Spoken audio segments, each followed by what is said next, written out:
UFC 306 at the Sphere, sponsored and produced in part through Riyadh Season, the Saudi guys that come over and do a lot of the big events we've seen in boxing, and we've seen them work with the PFL in the past. They are now going to be working with the UFC on this Sphere card for Noche UFC 306 this Saturday night. Big pay-per-view headlined by Sean O'Malley and Merab Dvalishvili. Co-main event of Alexa Grasso and Valentina Shevchenko, the trilogy matchup in the flyweight division for the women's belt. Shout out to Marcel Dorff for this good graphic here, showcasing all the fights on the card. There are only 10 fights on this card, 5 prelims and 5 main card bouts. We'll start from the bottom with Raul Rosas and Orichi Lang. A guy fighting out of China coming off the road to the UFC will be taking on the young prospect Raul Rosas, who's been in the UFC now for about 2 years, came off the Contender Series, looked really, really impressive as a 17-year-old. As an 18-year-old, has started to make a name for himself. His only loss so far has been to Christian Rodriguez. Yes, the weight bully himself, who cannot get his shit together, is a good prospect in and of himself, but just seems to take advantage of guys when they're on the come up as well. I think Raul Rosas is probably going to get this one done. Look for this one to be a fun grappling matchup. A little bit of, striking on the feet maybe to start, but look for Raul Rosas to shoot. He has really explosive athletic takedowns, and I predict that he's going to get the submission in this one. I just think that Orichi Lang just isn't quite up to snuff in terms of the grappling, but he is mostly kind of a well-rounded fighter in and of himself. We'll see what happens here. I think it's going to be a fun fight, just some fun scrambles probably for a couple of minutes. I expect Raul Rosas to probably wrap up some kind of choke in the first minute, or within the first round, excuse me. That one's going to be a fun one. And then on to the next will be Edgar Chairez versus Joshua Van at the flyweight division. This is an interesting one. Joshua Van just fought about 2 months ago and was knocked out by Charles Johnson, I believe. That was a good competitive fight, but overall, Charles Johnson just used his intelligence, his long range for the division to overtake Joshua Van over the course of 2 or 3 rounds and got the stoppage in that one. So we'll see what happens, because Joshua Van is just coming off of a knockout loss. So can Edgar Chairez capitalize on that? Because I argue that Joshua Van has already stepped up throughout the flyweight division, had some better matchups, better higher caliber of competition than Edgar Chairez has. But Edgar Chairez is just one of these guys that's a solid, he comes from that Mexican style. He's got that good, solid, he's just well-rounded, good takedown defense, but a scrapper on the feet, absolute scrapper on the feet, one of the highest caliber scrappers on the feet. He's just tough, gritty, and he gets down to business. I think Joshua Van's going to be able to capitalize because Edgar Chairez just isn't really all that dangerous. He doesn't have a lot of power in his hands. He just keeps the pressure coming forward on you. And I predict that Joshua Van may be able to implement his more powerful strikes on the feet. On to the next. Yasmin Yaragwai, however you pronounce that, and Souza. Not as familiar with these two. I know they're both solid fighters. I don't really care all that much about them. I think Yaragwai, she could become something better overall. I think she has better prospects in her career. She's got good grappling and she's got great boxing on the feet. She's just run into a couple of hard matchups. Listen, I think she's going to get it done. Just not really looking forward to this one. This doesn't really get me going. Doesn't really get me excited. Unlike the next one. Manuel Torres versus Ignacio Bahamondes at the lightweight division. When I say this is a can't miss fight, this is a can't miss fight. This could easily be a first-minute knockout or a knockdown, drag-out, 3-round war, one of the best fights of the year. This is the potential this fight has.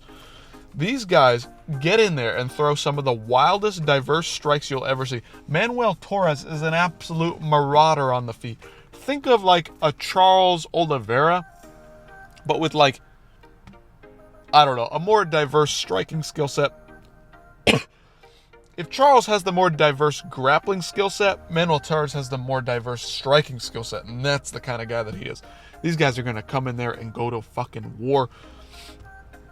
Ignacio Bahamondes throws all kinds of strikes, spinning attacks from every which way, has sometimes lacks in the fight IQ range, but the guy is just big for the lightweight division. He's absolutely huge. He's super tall for the division. Manuel Torres also fairly tall for the lightweight division, but he's just a big guy. He's really much thicker than Ignacio Bahamondes. I don't know what to say. I can't even put out like a prediction for who's going to win. I would lean more towards Manuel Torres because I think he's just more dangerous on the ground and on the feet. Anywhere this goes, he's a finisher, and that's what I like. That's what I pick. That's what I lean towards when I'm picking fights. Who's the more dangerous guy? We'll see when we get later into this card how that will pan out. But look for this one to be one of the best fights of the night easily. And you can't miss this any which way you put it. Don't miss this fight. Manuel Torres, Ignacio Bahamondes is going to be an absolute war, an absolute slugfest on the feet if it goes that way, or just an absolutely crazy scrambling matchup with fun strikes all across the board. On to the next. Irene Aldana versus Norma Dumont. Norma, the trucker Dumont. Look for her to probably, if she's looking to win, put on a boring, stagnating performance over Irene Aldana. Just subdue her with the grappling. But Irene Aldana is much more dangerous on the feet, I believe. She's got better striking. She's faster. More quick in and out. Smarter with her jabs and crosses straight down the middle shots. Norma Dumont's kind of a thudder on the feet. Just kind of comes forwards, plods. She really likes to get up in the clinch, use those legs to pick up her opponents, put them on the ground. That's her thing. Not much to say here. Not really. Not another fight that doesn't really get it going for me. It's a high-ranked matchup in the 135-pound division. We'll see what happens there with, Kayla Harrison, Raquel Pennington, who else? Juliana Pena, like at the top of the division. These are the girls that are down one notch from them. We'll see what happens. Main event of the prelims. Mexican fighter in Irene Aldana fighting in that one. There's just a lot of Mexican representation across the board here, which, is cool, but what does it mean for the Sphere? I mean, the Sphere is supposed to be a big deal. We could have had a better card here. We could have had guys like Yair Rodriguez, Brandon Moreno on the card, Fluffy Hernandez on the card, but we don't see any of that. We see a bunch of fighters that aren't really up to snuff here. It is what it is. Anyway, on to the next one. Rodriguez versus Ode Osborne.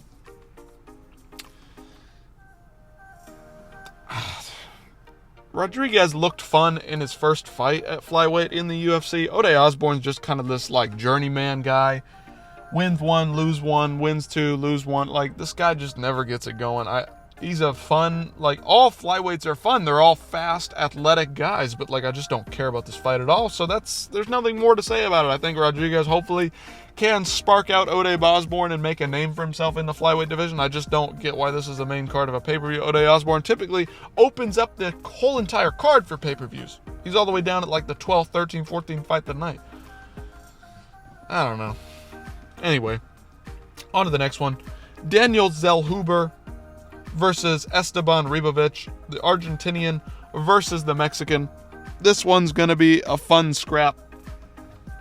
I believe Esteban Ribovic is probably the more dangerous fighter, but Zellhuber tends to be the smarter, kind of more shelled up, less aggressive fighter, but he definitely has the tools to get it done. He's tall, he's long, he's rangy, he uses his range well, he's got good takedown defense. Esteban Ribovic, though, this guy likes to come forward and put his heavy hands on his opponents.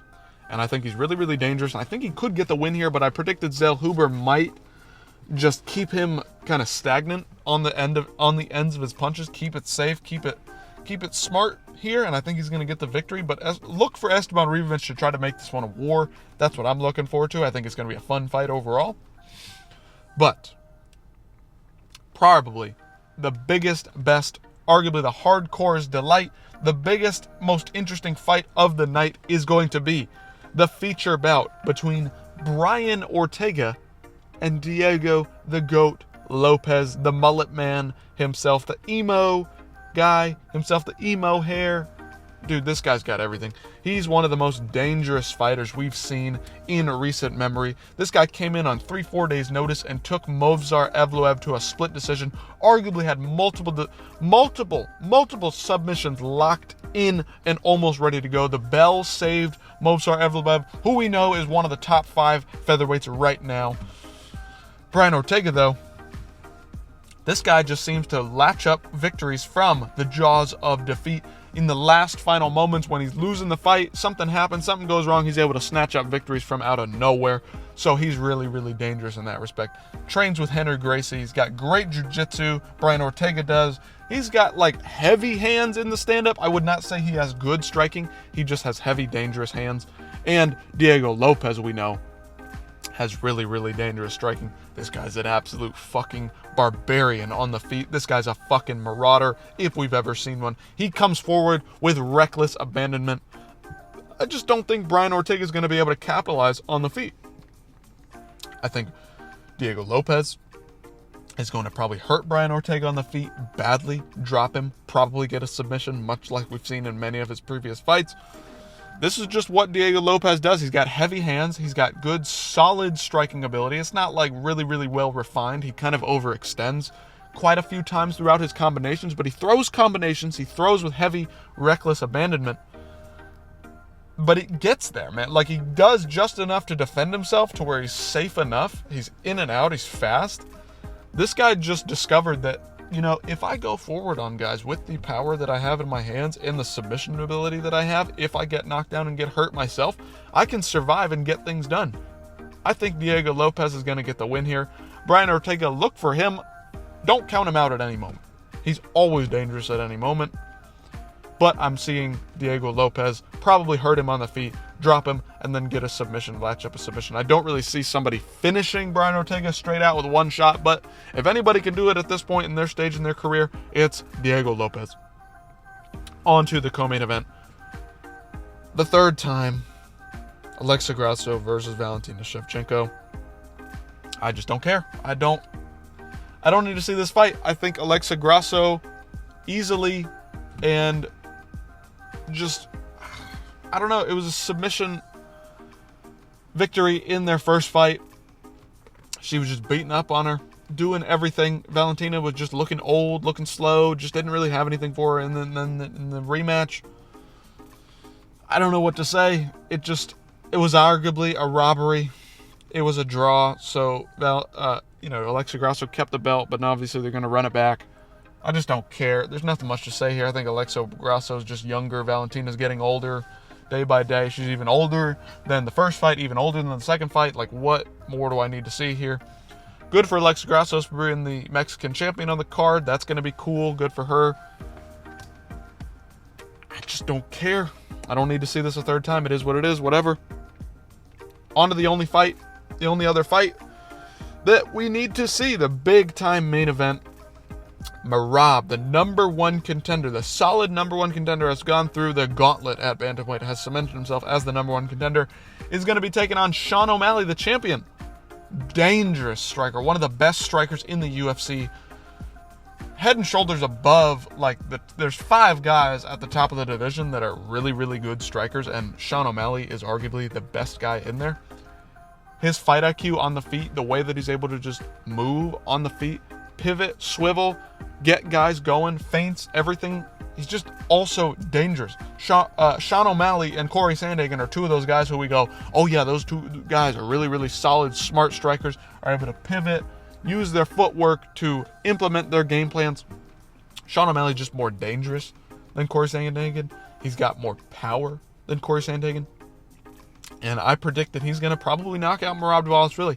Marlon Moraes and Jose Aldo had Merab on skates at times. And you're telling me that those guys at their age, at their speed, can hurt Merab and Sean O'Malley can't? Yes, can Merab implement his takedown game and get in on the legs of Sean over and over and over again? I just don't think Merab has the finishing ability to protect himself against a Sean O'Malley. He has to fight a perfect fight for for 25 minutes, getting in on Sean's legs, striking on the feet, using the pressure, kind of like Bilal just did against Leon back at London. Bilal was able to win the fight, but Leon is not a super, powerful, dangerous striker like a Sean O'Malley. He's a much slower, methodical striker. He's a sniper. Sean O'Malley is a sniper, but he uses his pressure and his feints to get his footwork and everything else going so that he's able to implement the pressure game that he has with the powerful strikes that come from every angle. He throws great kicks, great knees, uses elbows at times. I wish he used more for sure, but his striking in his hands is what really gets his game going and makes him a dangerous fighter. He's got heavy, heavy hands. Merab has to fight a perfect fight where he's getting in on the legs, staying out of danger, slipping punches, and then getting in on takedowns. He just doesn't really have the submission ability. We've seen Sean O'Malley compete in jiu-jitsu tournaments, in grappling events where he's looked really, really solid. Is he the best jiu-jitsu practitioner out there in the bantamweight division? No, absolutely not. But he's one of these dangerous guys off the back.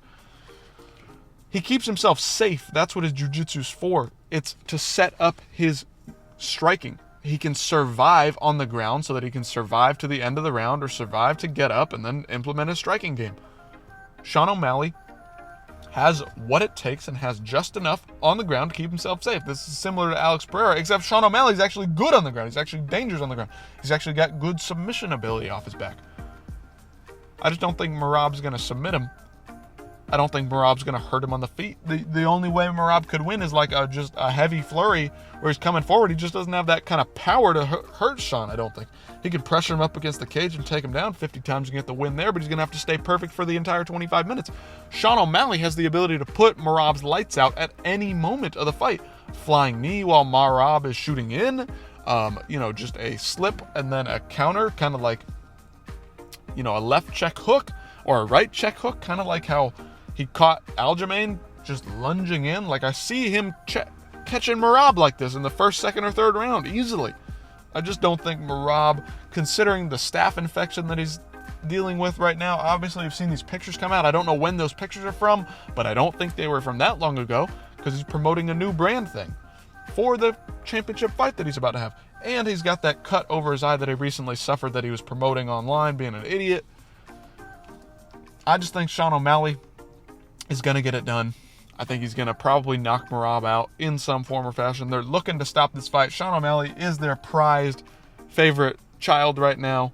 One of the stars they're trying to promote. They're putting him at the Sphere. And Merab just is on the outside, he's a boring fighter to the casuals. He's a takedown artist. That's what I would call him. Striking artist. He's a takedown artist. That's Merab.